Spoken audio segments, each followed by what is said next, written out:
Halo Boss People yang ada di rumah. Gimana kemarin materinya luar biasa kan? Sekarang kita hari kedua memasuki materi yang selanjutnya. Tapi sebelum kita masuk ke materi selanjutnya, Pak Robi ingin sapa kalian dengan jargon-jargon Borces ya. Kalau saya bilang Boas, maka jawabnya Borces, Asokal Hajar, Juara, Jawara, Loba, Kabisa.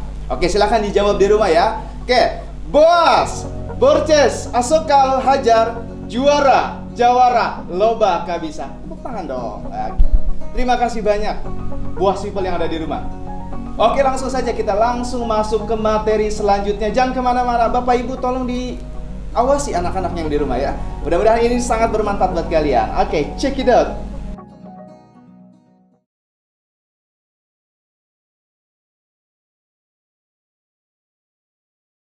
Assalamualaikum warahmatullahi wabarakatuh. Hai Boas People, ketemu lagi di MPLS, SMP, SMA, dan SMK Boas Indonesia tahun ajaran 2020-2021. Bertemu lagi dengan saya, Haryanovi Cinta. Alhamdulillah, puji dan syukur kehadiran Allah Subhanahu wa Ta'ala. Hari ini, Boas People yang ada di rumah akan mendapatkan satu materi dari seseorang yang sangat luar biasa. Apa sih materi hari ini? Materi hari ini bertemakan bela negara dan cinta tanah air yang nanti akan disampaikan oleh Marskal Pertama TNI Edim Sungkana SAB MTRH. Oke, sebelumnya kita sapa dulu ya Boas People. Assalamualaikum warahmatullahi wabarakatuh Bapak. Waalaikumsalam warahmatullahi wabarakatuh. Bagaimana Bapak keadaannya hari ini? Alhamdulillah. Alhamdulillah. Oke. Boas People yang ada di rumah, Bapak izin Bapak ya, sebelumnya kita itu di Boas ada satu yel-yel ya Pak. Yel-yel ini biasanya digunakan untuk penyemangat anak-anak. Nah, alhamdulillah sekarang anak-anak ini sedang menonton MPLS dari rumah. Oke, yel-yelnya begini Bapak. Jika saya bilang Boas, jawabannya adalah Borces, tangannya boleh begini ya Bapak. Borces Al-Soka Hajar, Juara, Jawara, Loba, Kabisa. Oke, siap Bapak? Siap. Bisa kita barengan Bapak? Boas, Borces Asokal Hajar, Juara, Jawara, Loba, Kabisa. Oke, alhamdulillah, terima kasih sekali lagi Bapak. Oke, Boss People yang ada di rumah, sebentar lagi kalian akan mendengarkan materi. Tolong semuanya disiapkan alat tulis berupa buku dan pulpen. So, jangan kemana-mana, stay at home, stay healthy. Oke, kepada Bapak dipersilakan untuk menyampaikan materinya. Terima kasih. Bismillahirrahmanirrahim. Assalamualaikum warahmatullahi wabarakatuh. Salam sejahtera bagi kita semua. Yang saya hormati Ketua Yayasan Mujtahidin Al-Ayubi dan Biasokal Hajar, para Dewan Guru, dan para peserta masa pengenalan lingkungan sekolah yang berbahagia.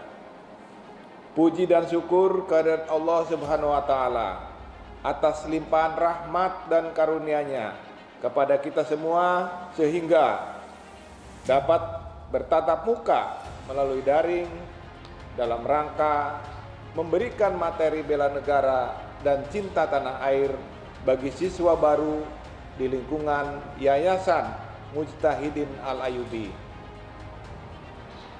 Pada sore hari ini saya akan menjelaskan secara singkat pengertian bela negara dan cinta tanah air kepada para peserta masa pengenalan lingkungan sekolah semuanya. Apa itu bela negara? Menurut Undang-Undang Republik Indonesia Nomor 3 Tahun 2002 Pasal 9 Ayat 1 tentang pertahanan negara, upaya bela negara merupakan sikap dan perilaku warga negara yang dijiwai kecintaannya kepada Negara Kesatuan Republik Indonesia berdasarkan Pancasila dan Undang-Undang Dasar tahun 1945, yaitu mempertahankan kelangsungan hidup bangsa dan negara, melestarikan budaya, menjalankan nilai-nilai Pancasila dan Undang-Undang Dasar 1945 dalam menjamin kelangsungan hidup bangsa dan negara. Hal ini bukan hanya merupakan kewajiban dasar manusia, melainkan juga untuk kehormatan warga negara sebagai salah satu wujud pengabdian dan sikap rela berkorban terhadap bangsa dan negara. Contoh bela negara di lingkungan sekolah diantaranya: pertama, kesadaran untuk mentaati tata tertib sekolah. Yang kedua, meningkatkan iman dan takwa serta ilmu pengetahuan dan teknologi. Ketiga, menciptakan hidup rukun dan damai, dan lain-lain. Saudara-saudara sekalian yang berbahagia, apa itu cinta tanah air? Cinta tanah air adalah mencintai bangsa sendiri, yakni munculnya perasaan mencintai oleh warga negara untuk negaranya dengan sedia mengabdi, berkorban, memelihara persatuan dan kesatuan, melindungi tanah airnya dari segala ancaman, gangguan, dan tantangan yang dihadapi oleh negaranya. Contoh cinta tanah air diantaranya: pertama, menyelesaikan tugas dengan baik. Kedua, hidup rukun sesama warga sekolah. Ketiga, menjalin kerjasama antar siswa tanpa membeda-bedakan ras dan golongan. Keempat, mentaati tata tertib sekolah. Kelima, menghormati guru-guru. Keenam, menghargai perbedaan. Ketujuh, membantu teman-teman yang sedang menghadapi kesulitan, dan lain-lain. Demikian yang dapat saya sampaikan pada kesempatan ini. Mudah-mudahan dapat bermanfaat bagi para peserta masa pengenalan lingkungan sekolah, bagi calon siswa yang berada di sekolah yang bernaung di bawah Yayasan Mujtahidin Al-Ayyubi dan Biasokal Hajar. Sekian dan terima kasih. Billahi taufiq wal hidayah. Wassalamualaikum warahmatullahi wabarakatuh. Komandan Pangkalan TNI Angkatan Udara Taksing Jaya, Heding Sungkana, Marskal Pertama TNI. Selesai. Oke, alhamdulillah. Terima kasih sebelumnya Bapak. Boas People, mudah-mudahan materi yang sudah disampaikan hari ini bisa terus menambah edukasi kita tentang bela negara dan cinta tanah air. Bapak, sebelumnya ya, sebelum mengakhiri materi hari ini ya Bapak ya, kita ada sedikit cenderamata dari sekolah Boas yang akan disampaikan kepada Bapak. Mungkin rekan atau teman-teman saya bisa dibawa dulu ke depan sini.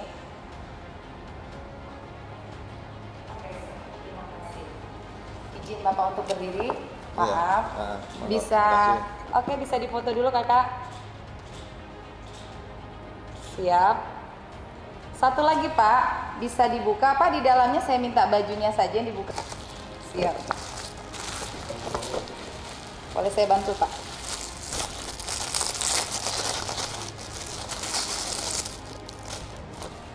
Pak, mangga. Ini adalah baju MPLS anak-anak kita sekarang. Saya minta izin Bapak untuk bisa membacakan tulisan yang ada di baju ini Bapak.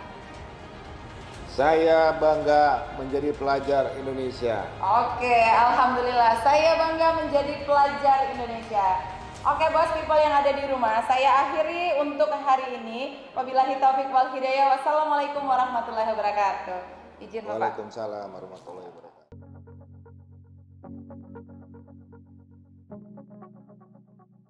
PLS 2020-2021 bersama kami di Boas Borces Asokal Hajar, dan alhamdulillah pada kesempatan pagi kali ini ada materi yang luar biasa, nggak kalah seperti yang kemarin. Bersama saya Muhammad Nurdin dari kesiswaan SMK Taruna Kembali. Nah, itu sekalian, hari ini kita akan mempelajari materi tentang bahaya narkoba. Oleh karena itu, adik-adik sekalian tolong disiapkan segala administrasinya berupa pulpen dan buku catatan kecil.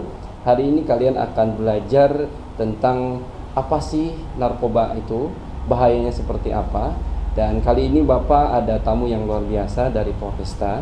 Bersama Bapak nanti ada Bribka Diah Ayu Saraswati SH, dan Bribka Vera Nanda Dewi. Oleh karena itu, siap-siap untuk menyaksikan acara ini dan insya Allah kalian akan mendapatkan ilmu. Baik, kita akan panggil terlebih dahulu pembicara kita pada kesempatan pagi ini, yaitu kepada yang terhormat Bribka Diah Ayu Saraswati SH dan Bribka Vera Nanda Dewi. Kepadanya kami persilakan. Selamat pagi. Silakan. Gimana Bu, sehat? Alhamdulillah sehat. Adik sekalian, hari ini Alhamdulillah sudah hadir di hadapan kita Ibu Bribka Diah Ayu Saraswati yang akan menjelaskan bahaya narkoba. Perlu diketahui bahwa narkoba adalah salah satu singkatan dari narkotika, adalah psikotropika dan obat terlarang. Selain narkoba, istilah lain yang perlu diketahui adalah diperkenalkan khususnya oleh Kementerian Kesehatan dan dari Republik Indonesia adalah NAPZA, yang merupakan singkatan dari narkotika, psikotropika dan zat adiktif. Oleh karena itu, sebelum kita mulai, adikku sekalian, seperti biasa kalau di BOAS itu kita punya jargon, ya. Kita punya yel-yel yang luar biasa penyemangatnya. Dan ketika saya bilang BOAS, jadi adik-adik jawabnya Borces Asokal Hajar, juara jawara Roba Kabisa. Oleh karena itu, Ibu Bribka, kita boleh bantu ya. Boleh. Kita akan menyemangati anak-adik sekali yang berada di rumahnya masing-masing. Oke, kita akan bilangnya 1, 2, 3. Boas Borces Asokal Hajar, juara jawara Roba Kabisa. Oke, adik sekalian, alhamdulillah saya akan mempersilahkan kepada Bribka Diah Ayu Saraswati yang akan menjelaskan kepada adik sekalian tentang bahaya narkoba. Kepadanya kami persilakan. Ya, terima kasih Pak Nurdin atas waktunya, dan saya sangat bangga sekali hadir lagi di sini untuk memberikan penyuluhan tentang penyalahgunaan narkoba. Baiklah, Assalamualaikum warahmatullahi wabarakatuh.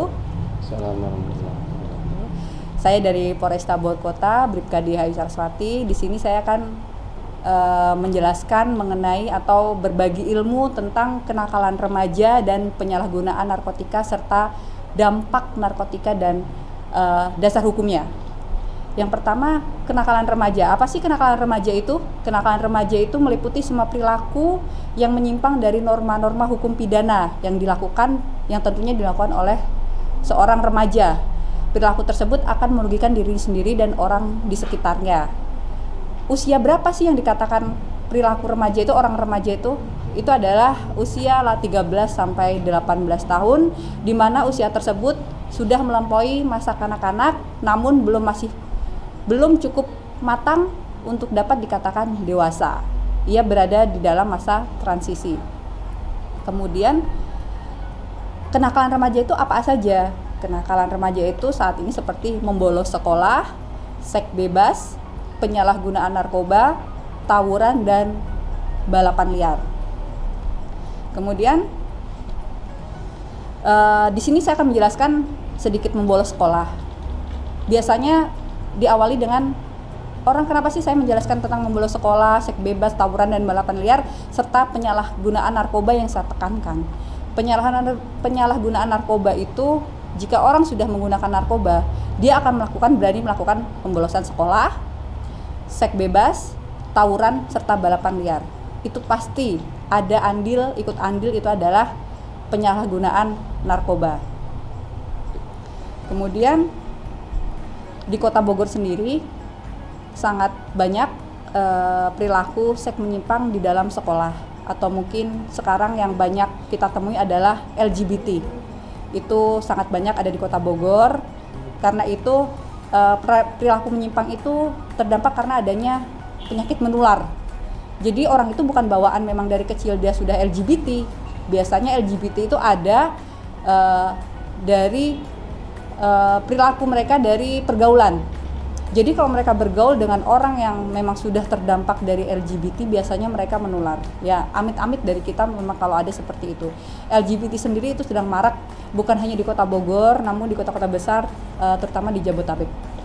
LGBT kita dapat dia mempunyai grup sendiri dan susah dihilangkan. Grup-grup itu kita pernah ambil atau kita pernah temui, mereka itu ikut-ikutan. Jadi remaja sekarang itu banyak keponya, istilahnya seperti itu, ikut-ikutan. Dan kalau mereka sudah terbawa karena pergaulan, mereka akan ikut ke dalamnya, ikut ke dalam grup LGBT tersebut. Kemudian mengenai seks bebas di dalam sekolah itu sangat banyak juga, terutama kalau mereka mengikuti sama tadi kembali ke pergaulan. Saya di sini sangat menyarankan kepada adik-adik sekalian bagaimana caranya agar kita pintar-pintar dalam memilih pergaulan. Seks bebas itu bisa menguasai diri kita sendiri dengan cara bagaimana sih biar kita terhindar dari seks bebas. Seks bebas itu banyak yang akan efek negatifnya seperti penyakit kelamin tentunya, terus kemudian penyakit kelamin seperti HIV/AIDS itu sudah pasti menyerang, dan bagaimana masa depan nanti untuk kedepannya itu bagaimana seks bebas itu sangat terdampak negatif. Apa yang kita harus lakukan untuk seks bebas sendiri? Kita bisa dengan cara batasi waktu untuk keluar rumah, bergaul dengan orang-orang yang baik tentunya, kemudian menghindari lingkungan yang memang sudah terdampak dari hal yang buruk seperti sudah adanya LGBT, narkoba, seks bebas. Hindari tempat tersebut. Kemudian isi waktu kosong bersama keluarga dan teman-teman yang baik. Jangan salah bergaul, memperdalam iman kita kepada Tuhan Yang Maha Esa, dan tidak mencoba-coba semuanya. Kemudian kondisi Kota Bogor sendiri untuk mengenai narkoba, dalam kurun waktu 3 tahun dari tahun 2018 hingga 2020. 2018 itu terdapat 161 kasus, kemudian 2019 terdapat 85 kasus, dan pada tahun 2020 sampai bulan ini terdapat 54 kasus. Terjadi penurunan di Kota Bogor. Apa sih faktor pendorong orang menyalahgunakan narkoba? Dari diri kita sendiri, dari individu, itu adalah tingkah laku antisosial, kecemasan, depresi, dan pengetahuan sikap. Pengetahuan sikap itu seperti mengikuti pemakai, tidak mengetahui bahaya narkoba, ingin mencoba-coba. Kemudian dari lingkungan sosial, itu bisa kondisi keluarga yang kurang harmonis atau broken home. Kemudian kelompok menjadi pengedar, yang tadi untuk teman-teman atau pergaulannya yang salah. Kemudian ketersediaan, memang sudah disediakan ada narkoba itu. Misalnya seperti bisnis narkoba yang menjanjikan keuntungan. Biasanya ketersediaan itu yang untung 50.000 hanya untuk mengantarkan, nggak apa-apa lah, tapi itu hukumannya ada, nanti saya akan jelaskan. Kemudian upaya yang dilakukan oleh kami sendiri termasuk hari ini adalah melakukan penyuluhan, karena memang di sini sedang ada pandemi, jadi penyuluhan dilakukan secara daring ya, daring online. Kita berupaya bagaimana caranya untuk walaupun dalam situasi pandemik, penyuluhan narkoba ini tetap harus berjalan dengan cara seperti ini, media online. Kemudian upaya represif itu seperti halnya kalau polisi itu kita sudah melakukan tindak pidana operasi-operasi seperti malam minggu kita operasi di daerah Tugu Kujang, di tempat hiburan malam, itu sudah melakukan operasi. Kemudian di sini penindakan, apabila kita sudah menemukan orang yang melakukan narkoba tersebut, kita akan melakukan penindakan pemberantasan laboratorium. Seperti bulan kemarin, Polres Bogor telah menemukan home industry, pabrik narkoba jenis tembakau sintetis di daerah Cilebut ya, Tajur Halang, di daerah situ sudah ada. Mereka di rumah kontrakan, jadi di rumah kontrakan yang kita lihat seperti biasa, ternyata di dalamnya sebagai home industry pembuatan tembakau sintetis atau tembakau gorila. Di sini saya akan menjelaskan tentang narkoba. Narkoba itu kalau adik-adik bisa googling juga ada, tapi akan saya jelaskan. Adalah zat adiktif yang mempengaruhi kondisi kejiwaan atau psikologi seseorang, pikiran, perasaan, dan perilaku, serta dapat menimbulkan ketergantungan secara fisik maupun psikologis. Kemudian nafza. Nafza sih apa sih? Nafza itu narkotika, alkohol, psikotropika, dan zat adiktif lainnya. Nafza itu merupakan zat kimia yang mampu merubah suasana. Di sini narkoba itu semuanya itu bisa bersifat halusinasi. Jadi penggunaan narkoba itu semuanya bersifat halusinasi. Di sini saya bawa contohnya, nanti bisa dilihat. Contoh dari ekstasi, di situ saya juga bawa pil ekstasi. Ekstasi itu salah satu jenis metametamin atau derivat dari amfetamin. Sifatnya bekerja mengaktifkan kerja suasana saraf pusat, bentuknya seperti tablet. Bulan lalu juga Polresta Bogor Kota mengambil ekstasi warna biru bertuliskan S. Itu dehidrasi, hiperaktif, sakit kepala, jantung berdebar, kemudian halusinasi, paranoid. Ekstasi ini sendiri biasanya kita temukan di tempat razia-razia seperti di tempat hiburan malam atau tempat karaoke. Satu pil ekstasi ini harganya sekitar 450.000. Satu pil ekstasi itu dia jenisnya berbeda-beda ya. Ada yang gambar Hello Kitty, ada yang gambar zodiak, ada yang gambar warna-warna yang berbeda-beda seperti warna pelangi juga ada. Itu macam-macam ekstasi. Kemudian sabu. Bisa ditunjuk Bu Vera, sabu. Sabu bentuknya seperti kristal. Sabu bentuknya seperti kristal. Dia nama populer dari metametamin, salah satu jenis amfetamin. Bentuknya seperti kristal, nama lainnya bisa disebut dengan ubas, SS, si putih, itu sabu, mecin. Pemakaiannya seperti ini ya. Ini alat pakainya. Alat pakainya namanya bong. Efek sampingnya berat badan menurun, kemudian impotensi, halusinasi, parnoan, dia tahan nggak makan, tahan nggak tidur, terlalu pede atau gelisah, itu penggunaan dari sabu kristal ini. Kemudian ganja yang kami bawa adalah ganja kering. Kalau ganja yang masih hidup itu bentuknya seperti daun singkong. Itu ganja, nama lainnya marijuana atau bahasa gaulnya adalah cimeng. Bentuknya seperti daun singkong, warnanya hijau. Dia biasanya dijual seperti lintingan rokok. Seperti lintingan rokok menggunakan papir ya. Itu untuk ganja. Ganja sendiri itu harganya cukup, kalau anak sekolah mungkin masih bisa membeli, tapi bahayanya dia jadi bodoh. Jadi pemakai ganja itu dia jadi bodoh, pemalas, hobinya tidur karena dia bawaannya itu suasananya tidur dan makan terus. Itu dari efek dari ganja itu seperti itu. Kemudian obat penenang atau obat tidur, paling bawah obat keras atau obat keras. Obat keras ini Heximer, Tramadol. Obat keras ini obat keras itu tidak bisa dibeli kalau tanpa resep dokter. Tidak bisa dibeli tanpa resep dokter. Tapi penjual-penjual ini menjualnya dengan cara dia pura-pura jualan kosmetik. Jualan kosmetik, jualan kelontong, jualan minuman-minuman yang kecil itu, minuman-minuman kaleng, tapi hanya orang-orang tertentu yang tahu di situ kalau mereka jual obat-obat keras seperti Tramadol, Heximer. Itu harganya 20.000, itu bisa 3. Itu obat keras itu kalau sebenarnya itu obat untuk gangguan kejiwaan.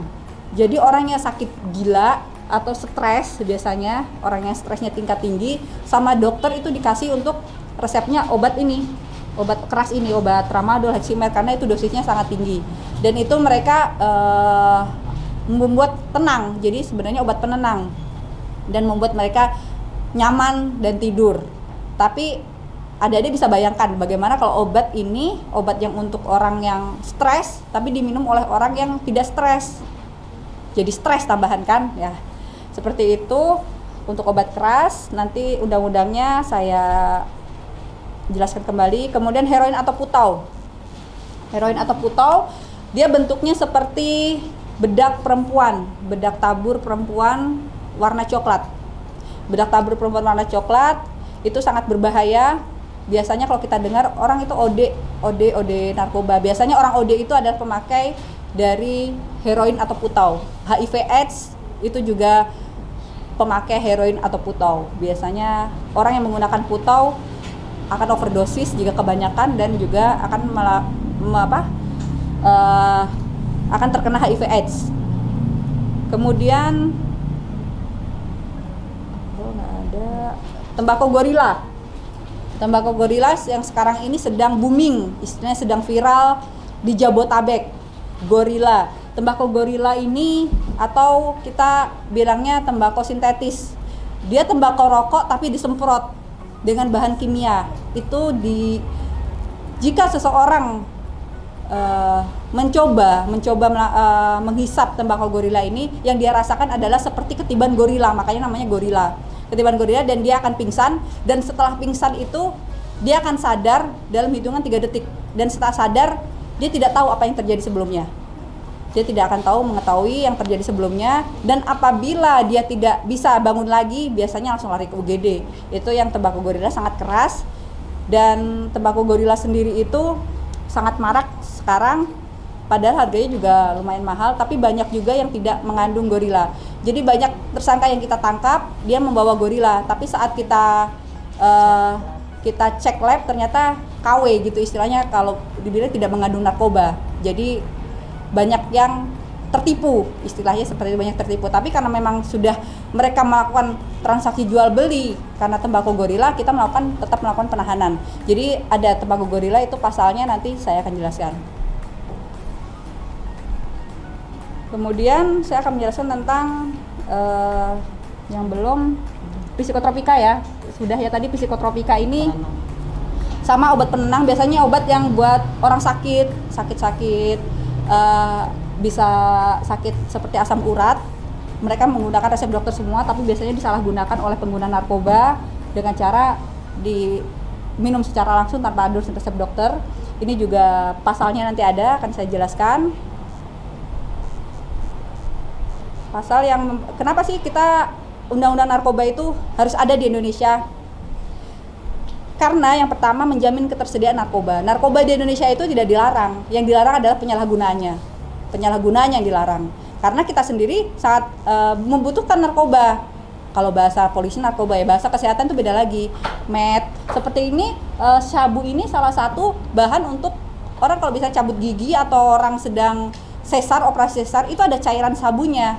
Itu menahan rasa sakit. Kalau kita cabut gigi biasanya ada cairan yang disuntikan agar tidak merasa sakit, itu ada cairan sabunya, metnya. Kemudian mencegah, melindungi, dan menyelamatkan bangsa Indonesia dari narkoba. Kemudian memberantas peredaran gelap narkoba dan menjamin pengaturan upaya rehabilitasi medis. Undang-undang yang mendasari pasal 111. Pasal 111 itulah orang yang memiliki ganja. Ganja ini pasal 111, kalian cuma memiliki 1 linting atau setengah lintingnya lah, atau mungkin sisa pakai habis kalian merokok, itu hukumannya paling singkat 4 tahun. Itu paling singkat 4 tahun, dan paling lama 12 tahun, dan denda 800 juta, dan paling banyak ada 8 miliar, tergantung dari putusan hakim. Kalau polisi hanya bisa menerapkan itu kalau kalian membawa ganja sekecil ini aja, 1 linting ini aja, itu paling singkat 5 tahun. Ini juga kalau mereka bisa seumur hidup kalau membawa lebih dari 1 kilo.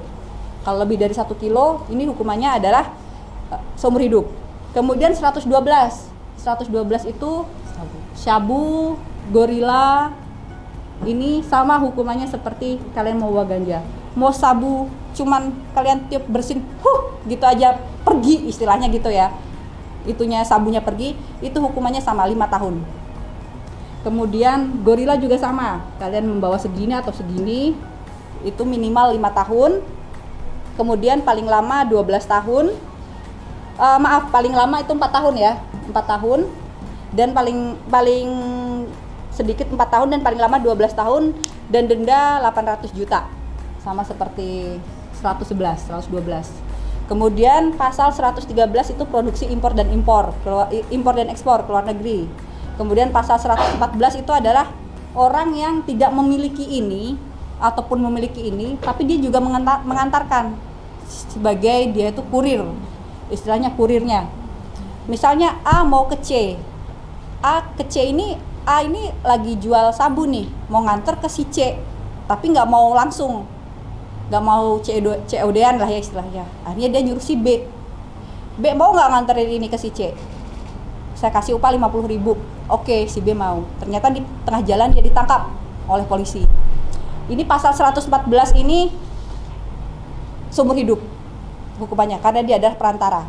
itu hukuman yang kita terapkan. Putusan hakimnya itu bisa paling singkat 5 tahun dan paling lama 20 tahun. Itu tergantung dari yang dia bawa.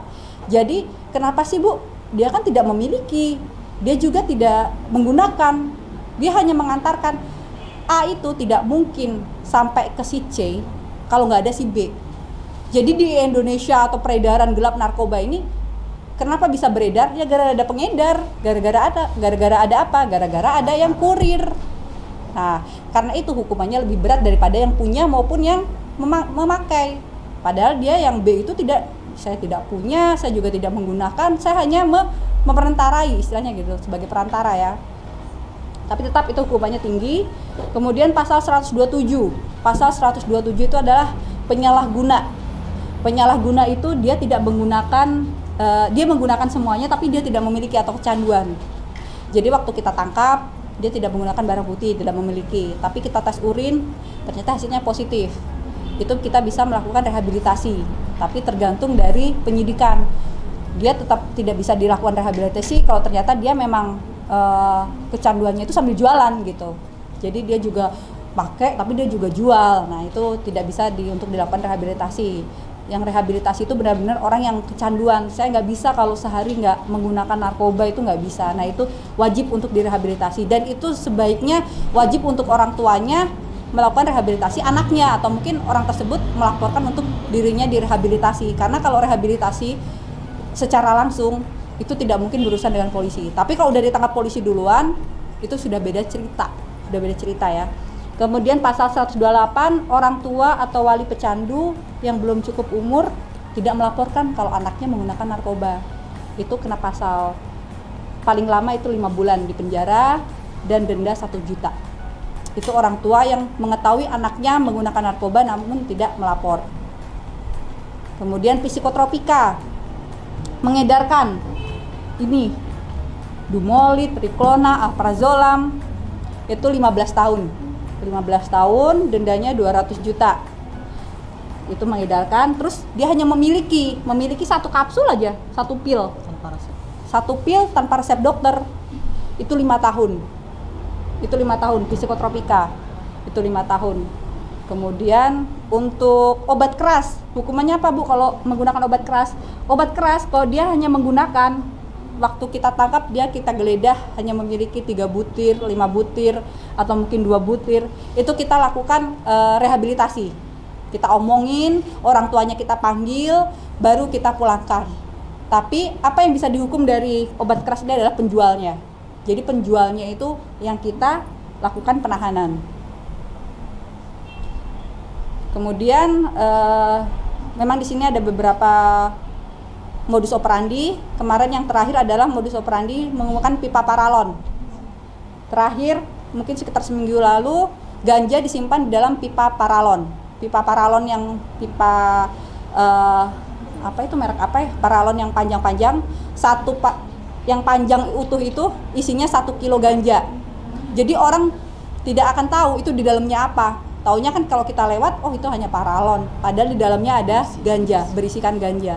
Itu 1 kilo ganja disimpan di dalam paralon untuk lebih mudah dibawa. Karena semuanya modus-modus yang lainnya sudah banyak yang tertangkap oleh polisi. Jadinya menggunakan paralon adalah modus terbaru. Mungkin sudah ya, untuk masih dilihat. Kemudian pesan dari saya, jaga diri kita, keluarga, lingkungan kita dari bahaya narkoba. Kemudian laporkan kepada orang yang kalian percaya apabila di lingkungan kalian ada yang menggunakan narkoba agar mendapatkan rehabilitasi. Jangan sampai ketangkap polisi duluan baru direhabilitasi karena ceritanya udah beda. Kemudian dampingi selalu untuk orang tua, dampingi selalu anak-anak kita, tetap menjaga komunikasi, ingatkan untuk selalu dekat dengan Tuhan Yang Maha Esa. Kemudian bersama-sama kita wujudkan Indonesia bebas narkoba tahun 2020. Terima kasih atas kerjasamanya dan atas perhatiannya. Salam hangat untuk orang-orang tersayang. Assalamualaikum warahmatullahi wabarakatuh.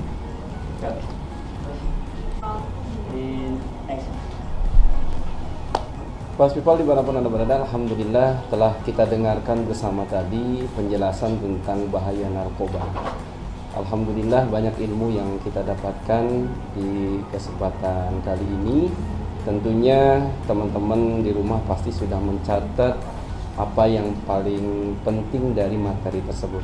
Oleh karena itu, yuk sama-sama kita jauhi, kita jaga diri kita, keluarga kita, dan rekan-rekan kita dari bahaya narkoba yang akan merusak diri kita, keluarga, dan masa depan kita yang paling inti. Saya ucapkan terima kasih kepada Ibu Bribka Diah Ayu beserta tadi Bribka Vera Nanda Dewi yang telah memberikan materinya kepada kita, dan alhamdulillah pada kesempatan kali ini acara sudah terselesaikan, dan alhamdulillah juga sudah tersampaikan kepada teman-teman semua. Dan saya sampaikan kepada teman-teman di rumah, jangan lupa nanti di akhir acara MPLS pada tanggal 25 adik-adik disiapkan nanti ada door prize berupa motor dan umroh untuk adik-adik sekalian di rumah, dan jangan lupa harus menyaksikan karena acara itu live. Oke, sekali lagi Ibu Dia terima kasih, dan mudah-mudahan kita bisa bertemu di waktu dan gelombang yang sama. Ada sedikit bingkisan dari kami, ini berupa bingkisannya.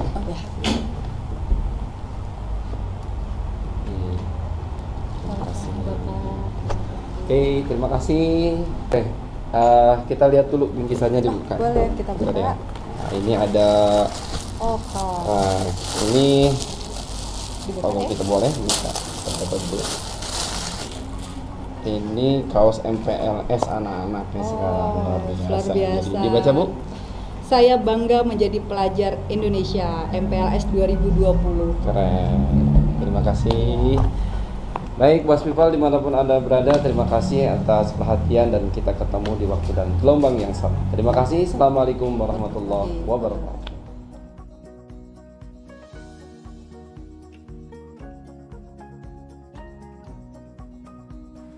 Assalamualaikum warahmatullahi wabarakatuh. Hai Boss People, ketemu lagi di MPLS Daring SMP, SMA, dan SMK Boas Indonesia tahun ajaran 2020-2021. Ketemu lagi dengan saya, Haria Novi Cinta. Alhamdulillah, puji dan syukur kita panjatkan kehadirat Allah Subhanahu wa Ta'ala, karena hari ini Boss People yang ada di rumah akan mendapatkan satu materi. Ini khusus untuk anak SMP dan SMK. Apa sih materinya yang akan disampaikan hari ini? Materi kita bertemakan dunia kampus dan perguruan tinggi. Nah, dicatat loh temanya ini karena penting banget untuk kalian nanti yang akan menuju ke perguruan tinggi. Tapi sebelumnya kita harus tahu dulu siapa nanti yang menjelaskan materi ini. Insya Allah materi ini nanti akan disampaikan dengan orang yang sangat luar biasa. Siapa sih beliau? Beliau adalah Profesor Dr. Musa Hubeiz. Sebelum kalian kenal, ayo kita sapa dulu beliau. Assalamualaikum warahmatullahi wabarakatuh, Bapak. Waalaikumsalam, Ibu. Siap. Bagaimana kabarnya hari ini, Bapak? Baik, sehat-sehat. Alhamdulillah. Oke, Bapak, sebelum Bapak memulai materi, di Boas ini Pak, biasanya kita punya satu yel-yel. Yel-yel ini biasanya digunakan untuk penyemangat anak-anak yang sedang menonton daring MPLS ini dari rumah ya Pak. Oke, perlu diketahui bahwa yel-yelnya tuh bunyinya begini. Jika saya bilang Boas, tangan Bapak langsung ke sini. Jawabannya adalah Borces Asokal Hajar. Juara, Jawara, lo bakal bisa. Oke, kayaknya Bapak juga udah hafal, udah tahu ya Pak. Bisa kita coba barengan Pak? Bisa. Siap.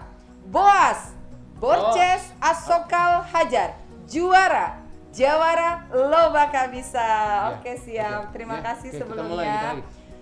Siap dulu, ini sebentar Bapak. Sekali lagi kita coba. Oke, siap. Boas, Borces Asokal Hajar. Juara, Jawara, lo bakal bisa. Oke, siap. Boss People yang ada di rumah, sebentar lagi materi ini akan segera dimulai. Jadi jangan lupa siapkan semua alat tulis kalian, baik buku maupun pulpen. So, jangan kemana-mana. Stay at home, stay healthy. Kepada beliau dipersilakan untuk menyampaikan materinya. Mangga Bapak. Terima kasih Bu Cinta dan tim dari SMK Taruna. Jadi hari ini kita akan membicarakan tentang dunia kampus dan perguruan tinggi. Nah, untuk mengetahui bahwa yang namanya dunia kampus itu umumnya kita harus ketahui terlebih dahulu. kampus itu dapat dikategorikan atas pengertian yang paling sederhana adalah akademik. Ya, akademi ini hanya berbicara satu jurusan saja. Yang kedua, meningkat kita kepada sekolah tinggi. Ini 2 program studi atau 2 jurusan. Yang berikutnya mungkin kita mengenal yang namanya institut. Itu cukup 6 program studi. Kemudian selanjutnya kita akan berbicara yang nama universitas. Di sini dibutuhkan minimal 10 program studi. Jadi sudah ada aturannya di dalam Sisdiknas kita yang sebentar lagi katanya akan diperbarui oleh menteri yang baru. Jadi yang nama dunia kampus kita harus mengerti, yang paling terkecil adalah akademi. Umumnya Pak didirikan oleh dinas, ya. Misal dinas kesehatan membuat program akademi kebidanan dan keperawatan, ya. Tapi kalau kita misalnya suatu daerah membutuhkan suatu pengembangan, mereka akan buat sekolah tinggi ilmu ekonomi. Tapi berikutnya, kalau mereka tertarik untuk mengembangkan teknologi atau mengembangkan pertanian, maka muncul yang nama Institut Pertanian Bogor di Bogor. Kemudian kalau di Bandung, Institut Teknologi Bandung. Kalau nanti kita pergi ke Surabaya, ada Institut Teknologi Surabaya, ya, ITS. Nah, saya pikir begitu. Dan yang terbaru lagi juga ada Institut Teknologi Borneo, ya, di Kalimantan.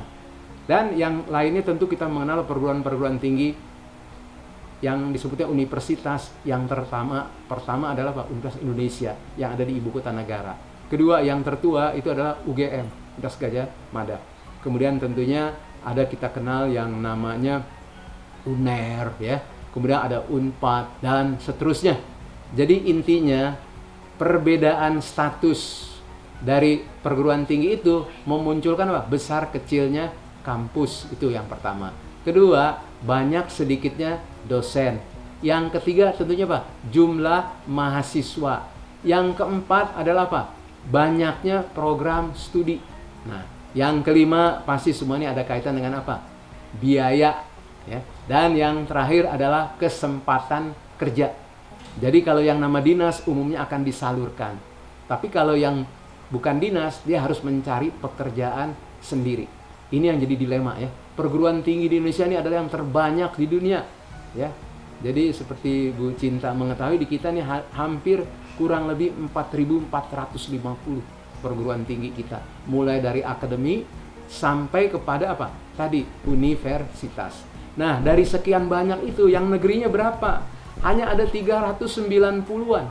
Jadi sebetulnya tidak berarti perguruan tinggi negeri, tetapi karena milik pemerintah, dibiayai, ya, dan tentunya Pak, kebanyakan daripada siswa atau mahasiswa tertarik untuk masuk di perguruan tinggi negeri. Karena dengan harapan apa? Pertama, dapat beasiswa, ya. Yang kedua, nih apa?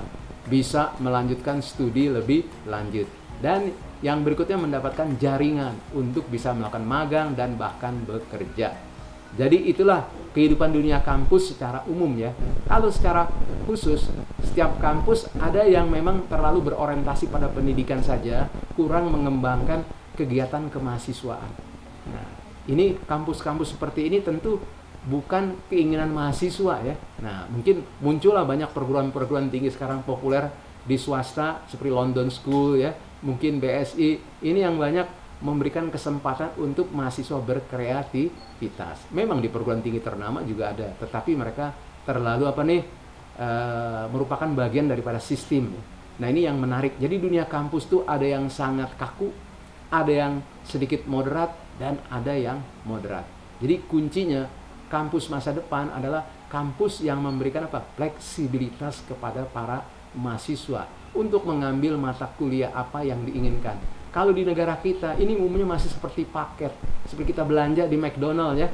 Ada pahe 1, 2, 3, 4. Bisa menangkap, ya, paket hemat. Nah, jadi kita harusnya seperti pengalaman saya belajar di luar negeri, asal kita mampu, semua mata ajaran kita boleh ambil. Cuman berani nggak belajar dari jam 8 pagi sampai jam 8 malam. Nah, tapi kan kampus-kampus di luar negeri beda dengan kampus kita. Mereka hidup hampir 24 jam. Ngerti ya? Ada kantinnya, ngerti ya? Kalau di kita kan mungkin habis maghrib udah tutup. Mau makan di mana kita? Nah, ini juga jadi suatu dilema, ya. Kenapa kampus di luar negeri lebih menarik? Kita lihat kebun-kebunnya indah. Kampus di kita walaupun kelihatannya besar-besar, ya, kurang penataan landscape-nya ya. Jadi kita lihat kampus-kampus di luar negeri. Jadi banyak istilahnya apa? Rumputnya, terus pohon-pohon besarnya di sini. Jadi kalau kita lihat indah sekali ya. Kalau kampus kita terjebak dengan penampilan gedung fisik. Nah, ini perlu mungkin menjadi perhatian ya. Nah, jadi itu nama suasana kehidupan kampus menarik sebetulnya bagi siswa SMK atau yang sejenisnya. Belajar kembali itu adalah hal yang menarik. Belajar itu apa? Adalah suatu proses yang mana membuat kita selalu apa? Tertantang untuk menambah apa? Wawasan. Terus mencari pengalaman. Di samping mencari apa? Kepakaran. Dan tentunya mencari apa? Peluang-peluang. Karena selama menjadi mahasiswa, banyak yang bisa kita kerjakan yang disebutnya apa? Usaha kreatif dan inovatif. Jadi banyak pengusaha besar di luar negeri lahir dari kampus. Jadi beda di kita kan, kampus kita kebanyakan jadi pegawai negeri, ya kan ya? Jadi pegawai, nah harusnya bisa menjadi wirausaha. Cuman yang jadi masalah, problemnya kampus-kampus kita tidak menyediakan dana untuk kewirausahaan. Lebih banyak hanya untuk penelitian. Padahal kan tidak semua mahasiswa harus menjadi peneliti, ya. Kita harus berkembang sesuai apa yang terjadi di dalam kehidupan sehari-hari. Nah, itulah kehidupan kampus ya. Jadi seharusnya apa? Kampus harus memberikan pilihan. Jangan hanya sekedar belajar, tapi kita harus juga apa? Bisa mempraktekkan apa? Hal-hal yang ada di dalam kehidupan nyata. Contohnya kalau ingin berbisnis, kampus harus memiliki apa? Inkubator bisnis dan teknologi. Kalau ingin mengajarkan menjadi peneliti yang bagus, harus punya apa? Pusat kekayaan intelektual. Jadi hasil penelitiannya bisa nggak dipatenkan? Kemudian kalau mereka hanya ingin belajar startup bisnis, mungkin dibuatkan aja UMKM Center. Ya. Kalau mereka hanya ingin menjadi profesional atau ingin memberikan pelatihan, buat aja pusat pembinaan dan pengembangan sumber daya manusia. Jadi saya pikir itu ya hal-hal yang menarik dalam kehidupan kampus. Selanjutnya kita bisa melihat lagi apa sih yang diharapkan dari kampus? Tentunya kesempatan kerja yang lebih baik. Tapi untuk bisa mendapatkan kesempatan kerja, apa yang harus kita lakukan? Kita harus bersaing. Kehidupan di kampus tuh bukan belas kasihan. Siapa yang tidak siap, dia akan tersisih. Jadi intinya di sini kita tidak berbicara yang kuat, bukan badan yang besar, ya. Orang yang mampu memiliki apa? Kelincahan, agile, ya. Nah, jadi seperti kalau cerita di Indonesia, kancil, banyak akal. Jadi kalau kita ingin menjadi manusia yang unggul, kata presiden kita, maju tetapi berkarakter Indonesia, kita harus apa? Mau tadi bekerja seperti tadi. Jadi jangan hanya sekedar menjadi pembelajar, kita pun harus menjadi apa? Tadi mencoba. Jadi apa? Melakukan apa? Eksperimen. Karena kalau kita sudah lulus, mau buat eksperimen diketawain, udah sarjana masih keluar masuk pasar yang becek, atau masuk ke pasar swalayan. Maksudnya itu sederhana untuk survei ya. Tapi alangkah baiknya selagi jadi mahasiswa. Contohnya Bill Gates ya. Terus Steve Jobs. Semua tidak ada yang menyalahkan kenapa saya tidak lulus. Atau Mark Zuckerberg, pendiri Facebook, atau sekarang nih pemilik WA. Dia mengatakan belajar di perguruan tinggi yang paling penting menambah apa? Network, relationship. Kan di abad ke-21 yang paling penting adalah kemampuan berkomunikasi. Anda pintar kaya, kalau nggak bisa berkomunikasi ditinggalkan oleh orang lain. Itu yang pertama. Kedua, kehidupan kampus memberikan kita apa? Kolaboratif, semangat bekerja sama dengan orang yang berbeda asal usulnya, berbeda keyakinannya. Jadi tidak ada batasan. Sebetulnya pendidikan itu yang disebut sekarang apa? Pendidikan merdeka. Jadi sebetulnya di negara-negara maju sudah menerapkan. Kita kan umumnya terlambat ya. Kebetulan menterinya lulusan Harvard. Jadi dia sudah pernah melihat bagaimana enaknya belajar di luar negeri. Saya menikmati. Misalnya saya sekolah di Indonesia hanya untuk dapatkan sarjana butuh 4 tahun. Saya untuk mengambil master aja mungkin hanya butuh 6 bulan, butuh 10 bulan. Dan kalau di Indonesia master itu bisa sampai 4 tahun. Nah, kenapa? Asal Anda mau berani ngambil SKS. Jadi kalau di sana gurunya siap mengajar full time. Kalau di kita ini ada masalah mental ya. Nah, ini yang mungkin perlu diperbaiki kalau kita ingin menjadi bangsa yang maju. Jadi kuncinya tadi bangsa yang maju harus punya karakter. Nah, kedua tentunya punya etika ya. Ketiga tentunya apa? Tadi kemampuan berkomunikasi harus sopan dan santun dan arif tentunya sesuai dengan kultur kita. Terakhir ya arif ya. Itu nggak ada kalau di luar negeri kata arif ya. Nah, di kita saja. Jadi intinya jelas pendidikan tinggi ini atau kampus akan membawa kita ke dalam cakrawala yang baru ya, dalam rangka apa? Mencapai cita-cita. Nah, dalam proses cakrawala dan cita-cita ini apa yang kita peroleh? kita akan mendapat apa? Suatu peran yang kita sebut citra. Berikutnya apa? Anda akan mendapat yang namanya tadi prestasi. Ya, cukup jelas ya. Nah, jadi nanti berikutnya setelah ada prestasi, Anda harus punya tanggung jawab. Nah, inilah saya kira hal-hal yang perlu menjadi perhatian kita ya. Jadi pendidikan itu mengantarkan kita menjadi manusia yang bermartabat, beradab, dan tentunya unggul ya. Unggul karena apa? Kita punya pengetahuan ya. Nah, knowledge itu kan ada 3 macam. Ada know who, siapa yang ngajarin kita. Jadi istilahnya seperti peribahasa, guru kencing berdiri, murid kencing berlari. Jadi dia belajar dari gurunya. Itulah falsafah yang harus kita pelajari. Jadi pendidikan ini mengantarkan kita berubah menjadi manusia yang bukan sombong, tapi manusia yang mau membantu sesama. Kalau dalam ajaran agama ya itu ya, orang yang paling berguna di dunia adalah orang yang mau berbagi kepada sesama. Ya, bukan orang yang cerdas, bukan orang yang alim, tapi kalau orang itu tidak peduli percuma. Mereka orang bukan yang bermanfaat. Nah, jadi dengan kata lain, pendidikan ini akan membantu bangsa kita ini keluar dari krisis. Ya, kita lihat nih, yang bisa sekolah pendidikan tinggi hanya berapa? 3%, coba bayangkan. Ya, yang S1 sampai jadi guru besar, jumlahnya nggak lebih dari 3%. Kapan negara ini mau maju? Sebetulnya sekurang-kurangnya orang berpendidikan tinggi harus 5%.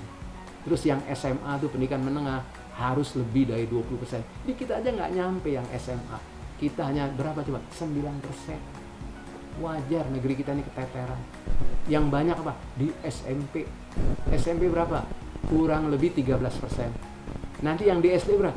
27%. Wajar kita tertinggal. Paham Anda sekarang? Kenapa? Jadi kita piramidanya terbalik. Ya, harus kan semakin besar ke atas. Ini malah semakin mengecil. Misalnya, jadi segitiga terbalik kita. Bukan segitiga sama kaki atau sama sisi. Begitu ya. Jadi itulah pentingnya kehidupan kampus dan pendidikan tinggi. Jadi intinya di dalam kehidupan kampus singkatnya apa? Kita bermetamorfosis dari orang yang tadi hidupnya kurang perhatian terhadap lingkungan atau terhadap sesama, kita akan mencoba ingin hidup bersama. Itu yang disebutnya tadi apa? Kolaboratif. Dan nanti di situ muncullah jiwa-jiwa yang disebutnya apa? Entrepreneurship. Dan yang kedua apa? Leadership. Nah, jadi kuncinya bisa menangkap ya. Jadi andaikan kita sekolah di kampus tidak lulus, jangan dianggap bencana. Tirulah Bill Gates, tirulah Mark Zuckerberg, tirulah Steve Jobs. Mereka jadi orang-orang top semua dan orang-orang kaya. Ya. Jadi kaya itu kan bukan ditentukan oleh keturunan, bukan ditentukan oleh tadi apa? Kepandaian, tetapi kemampuan melihat peluang. Nah, ini yang perlu kita perhatikan ya.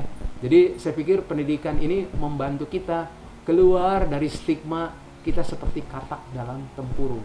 Tapi kita ingin mencoba sekarang apa? Seperti air mengalir. Kan bisa menangkap ya? Air berasal dari mana? Titik-titik hujan. Titik-titik hujan membasahi tanah. Apa yang terjadi? Tanah itu muncul mata air. Dari mata air nanti kita gali. Jadi apa? Sumur. Betul nggak? Nah, sumur ini rembesannya apa? Nanti jadi selokan. Selokan ngumpul lagi jadi anak sungai.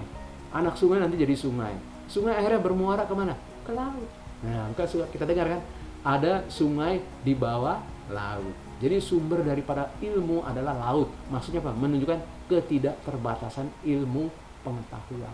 Ya, jadi ilmu pengetahuan yang dikuasai manusia ini terbatas. Ya, jadi kalau kita orang beragama, ya kepada pencipta yang Maha Esa. Kalau dalam bahasa umum, kalau kita orang beragama Islam, Allah Subhanahu wa Ta'ala. Jadi saya pikir itu ya pentingnya. Jadi kita menyadari kita ini hanya merupakan partikel ya. Kalau di dalam dunia apa kita berbicara nih, kita ion ya. Kan di samping ada atom. Kan atom terbagi ada ion positif, ion negatif. Kan masing-masing memiliki kegunaan ya. Saya pikir itulah pentingnya kehidupan dunia kampus dan bagaimana pendidikan atau perguruan tinggi. Jadi inti perguruan tinggi untuk melanjutkan studi, untuk kita mengembangkan keilmuan dan juga mengembangkan wawasan dan juga mendapatkan apa? Kesempatan kerja yang lebih baik. Cuman umumnya apa? Memerlukan tadi apa? Percobaan dan memerlukan apa? Yang tadi apa? Kemampuan siap untuk berkorban. Nah, ini mungkin kalau dalam bahasa ilmu-ilmu kenegaraan apa? Bela negara. Jadi di dalam Undang-Undang Dasar 45 sudah dijelaskan bahwa tujuan pendidikan adalah mencerdaskan semua anak bangsa tanpa kecuali. Jadi apakah yang di Papua yang kita lihat masih berpakaian sangat sederhana, dan mungkin saudara-saudara kita di Jawa yang sudah lebih dari cukup kehidupannya. Nah, semua adalah warga negara Indonesia. Mereka semua berhak mendapatkan pendidikan yang sebaik-baiknya. Nah, salah satu untuk mendapatkan yang terbaik, kita harus melanjutkan studi. Jangan cukup sampai sekolah menengah. Apakah nama SMK, apakah nama SMA, tapi kita harus lanjut ke perguruan tinggi, ya. Apakah masuk ke akademi, apakah masuk kepada sekolah tinggi, masuk ke institut ataupun universitas. Universitas pun dibagi lagi. Ada yang sifatnya spesifik, ada yang sifatnya umum dan bahkan global. Kalau yang global apa? Kita bekerja sama dengan pihak asing. Ini nanti kita mendapatkan apa? Double degree, ya. Di negeri kita dapat gelar sarjana Indonesia, di luar negeri kita dapat sarjana apakah kerjasama dengan Amerika, kerjasama dengan Eropa, Jepang, Cina dan sebagainya. Jadi intinya pendidikan ini ada unsur apa? Universalitas, ya. Dan di samping ada unsur globalisasi. Dan terakhir tentunya apa? Adanya unsur kesetaraan. Ini yang kita sebut dengan apa? Equality. Saya kira itu ya. Silakan Bu Cinta kalau ada hal-hal lain. Alhamdulillah.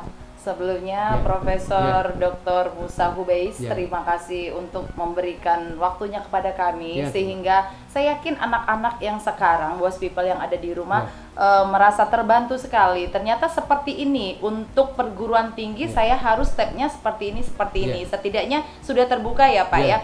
Mereka dari kelas 10 sekarang ini bisa memikirkan setelah selesai dari SMA atau SMK, saya itu sudah tahu tujuan saya kemana gitu. Oke, siap. Terima kasih sebelumnya Bapak. Sama-sama Bu Cinta. Oke, bos people, kembali lagi dengan saya. Alhamdulillah, mudah-mudahan edukasi yang diberikan dari beliau bisa menambahkan lagi pengetahuan kalian tentang dunia kampus dan perguruan tinggi.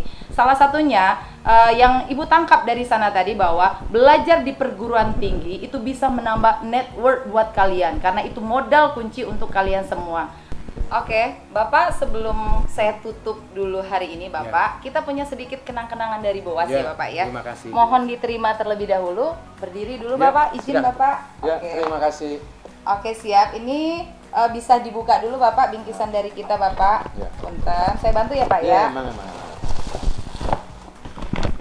Bantu. Ini adalah baju MPLS untuk anak-anak tahun ajaran sekarang ya Ya. Pak. Siap. Ya, ya. Oke, Ya. saya minta bantu dengan Bapak. Bisa Ya. minta tolong Bapak dibacakan tulisan yang ada di baju ini Bapak. Di bagian depan Bapak. Punten, siap. Saya bangga menjadi pelajar Indonesia. Boleh dilihat ke depan? Ya. Saya bangga menjadi pelajar Indonesia. Oke, Boas People, saya bangga menjadi pelajar Indonesia. Mungkin ada satu yang Bapak mau sampaikan ke Boas gitu Bapak? Bagi Buku saya, tadi bukan? oh iya. Oke, Tuh. siap. Ini saya lipat lagi ya Pak ya. Iya.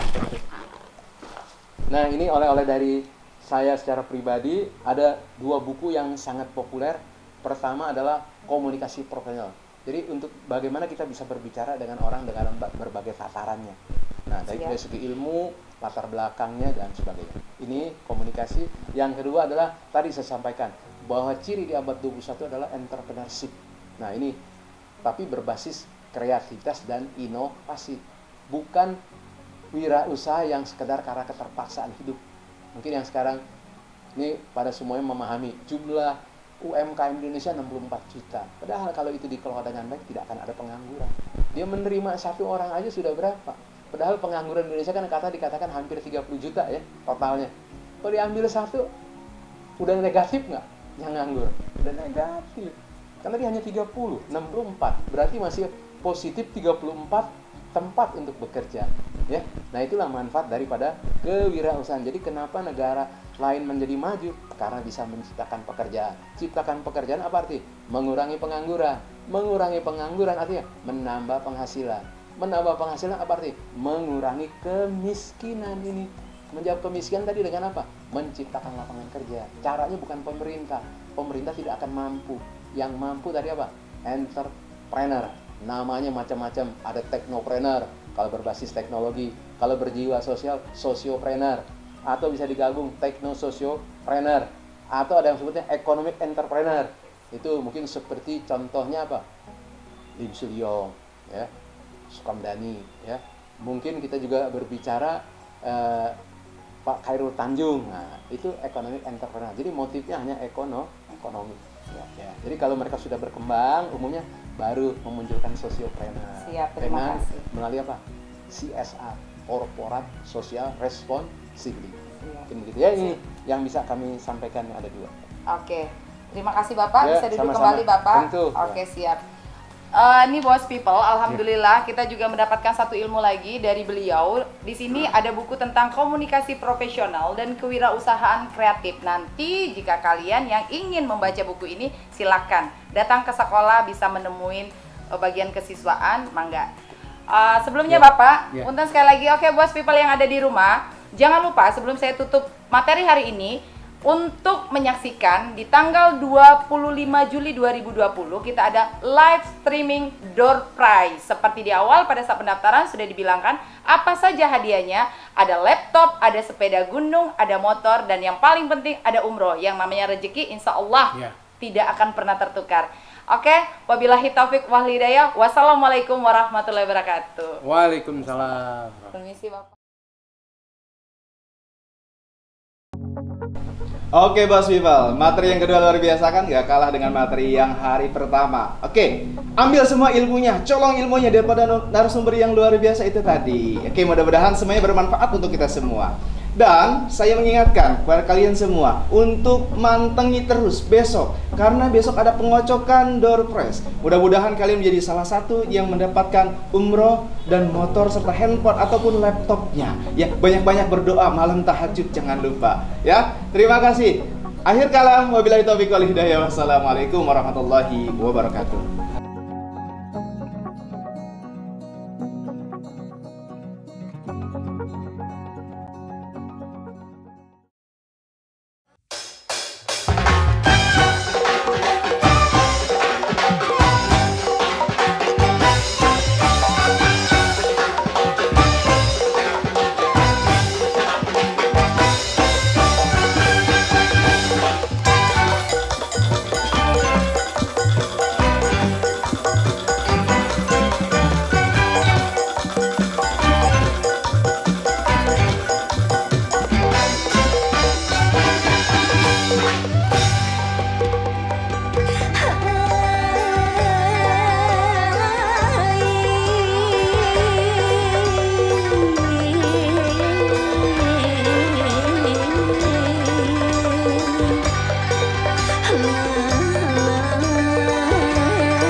Ku larang